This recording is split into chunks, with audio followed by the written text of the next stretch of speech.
Kami dari kelompok 3 akan mempresentasikan hasil diskusi kami yang berjudul Kondisi dan Konflik Perbatasan Wilayah Indonesia-Malaysia.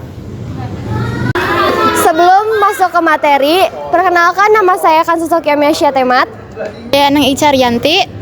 Saya Cika Silviana Dep. Perkenalkan nama saya Muhammad Galih. Perkenalkan nama saya Putri Melda Nugraha. Perkenalkan nama saya Harifatur Rahman. Lanjut saja pada soal dan jawaban nomor 1 yang akan dibacakan oleh Hari dan Ica. Kondisi infrastruktur wilayah Kalimantan Barat. Infrastruktur di Kalimantan Barat masih terus berkembang, namun masih terdapat beberapa tantangan yang perlu diatasi. Beberapa masalah yang sering dihadapi adalah jaringan transportasi yang belum merata, terutama di daerah pedesaan, serta kurangnya akses air bersih dan sanitasi yang layak. Pemerintah terus berupaya untuk meningkatkan infrastruktur di Kalimantan Barat seperti pembangunan jalan, jembatan, pelabuhan, dan bandara. Selain itu, juga dilakukan peningkatan akses air bersih dan sanitasi untuk meningkatkan kesehatan masyarakat.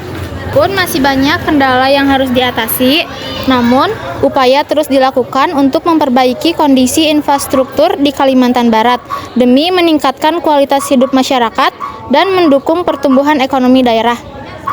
Lanjut pada soal dan jawaban nomor 2 yang akan dibacakan oleh Cika dan Putri. Perhatian pemerintah. Yang ke-1, keamanan nasional.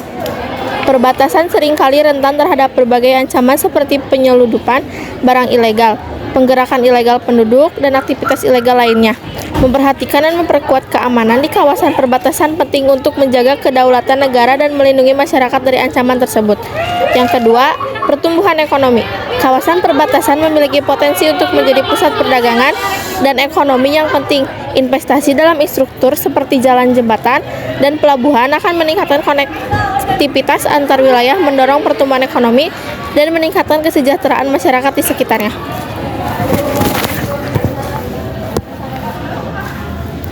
Yang ketiga, perlindungan lingkungan. Kawasan perbatasan seringkali merupakan landscape alam yang penting, termasuk hutan hujan dan ekosistem lainnya.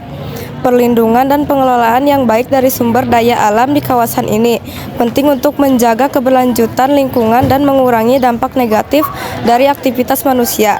Yang keempat, diplomasi dan kerjasama internasional. Kawasan perbatasan merupakan titik pertemuan antara dua negara yang dapat menjadi ajang untuk memperkuat hubungan diplomatik dan kerjasama internasional. Pemerintah perlu aktif berkomunikasi dan bekerja sama dengan pemerintah tetangga untuk menyelesaikan masalah bersama dan mempromosikan perdamaian serta kestabilan di kawasan tersebut. Lanjut pada jawaban dan soal nomor 3 yang akan dibacakan oleh Galih. Konflik di wilayah Kalimantan Barat. Yang pertama, sengketa tanah. Perselisihan terkait kepemilikan tanah antara masyarakat adat, perusahaan, dan pemerintahan seringkali menjadi sumber konflik. Yang kedua, konflik antar etnis. Terkadang terjadi ketegangan antara suku-suku atau kelompok etnis yang berbeda di Kalimantan Barat. Yang ketiga, isu-isu lingkungan.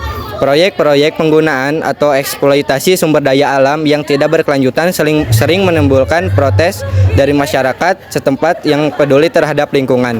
Yang keempat, konflik politik dan sosial.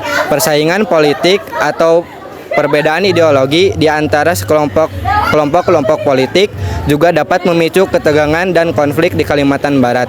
Yang terakhir, konflik sumber daya alam. Persaingan dalam pemanfaatan dan pengelolaan sumber daya alam seperti hutan dan pertambangan dapat memicu konflik antar berbagai pihak yang memiliki kepentingan yang saling bertentangan. Sekian dari kelompok kami. Wassalamualaikum warahmatullahi wabarakatuh.